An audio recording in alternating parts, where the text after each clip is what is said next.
Suatu perkara yang hukum asalnya mubah, maka dia bisa berubah hukumnya tergantung tujuannya. Contoh melangkahkan kaki orang berjalan. Berjalan mubah, kita jalan duduk boleh. Tapi kalau kita berjalan misalnya untuk pergi sholat Jumat, laki-laki berjalan menuju sholat Jumat, maka jalan tersebut menjadi wajib. Kenapa? Karena sholat Jumat hukumnya apa?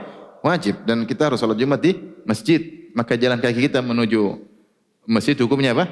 Wajib. Kalau kita berjalan menuju masjid untuk menghadiri pengajian misalnya, maka berjalan ini hukumnya apa? Sunnah. Karena ditunjuk dari tujuannya adalah untuk menuntut ilmu, ya, maka jalan tersebut hukumnya sunnah. Kalau kita berjalan atau seorang berjalan ternyata untuk diskotik, ya, untuk disko, untuk teler, untuk narkoba, berzina, maka jalan yang tersebut hukumnya apa? Haram. Ini maksudnya al-umur bimaqasidiha. Perkara-perkara yang asalnya mubah bisa berubah hukumnya tergantung dengan tujuannya. Tergantung dengan apa? Tujuannya. Ini contoh, ya. Contoh, seorang pakai parfum bisa sunnah, ya, bisa haram. Dia pakai parfum, ya, karena ingin ke masjid, maka hukumnya apa? Sunnah. Karena tatayyub, memakai parfum hari Jumat, hukumnya apa? Sunnah. Dia beli parfum, maka beli parfumnya juga sunnah. Beli parfum hukum asalnya mubah. Dia beli parfum, simpan, mau diapain, terserah. Kalau dia pakai juga hukum asalnya mubah. Ketika dia niatkan untuk bertatayyub ke masjid, untuk salat Jumat, maka parfum ini menjadi hukumnya apa? Sunnah. Tapi kalau dia pakai parfum untuk pacaran, nah ini repot. Maka beli parfum tersebut hukumnya apa? Haram. Pacaran haram atau mubah? Haram. Haram. Apalagi pacaran sama istri orang. Waliyadzubillah. Waliyadzubillah. Ngeri. Maka pakai parfum tersebut hukumnya apa? Haram. Hukumnya haram. Ini maksud kaidah al-umur bimaqasidiha. Perkara-perkara tergantung tujuannya. Nah ini kalau kita terapkan dalam kehidupan sehari-hari, membuka cakrawala kita, wacana kita untuk banyak bisa beramal soleh. Yang penting hadirkan niat. Contoh, kegiatan kita sehari-hari apa saja? Contoh makan.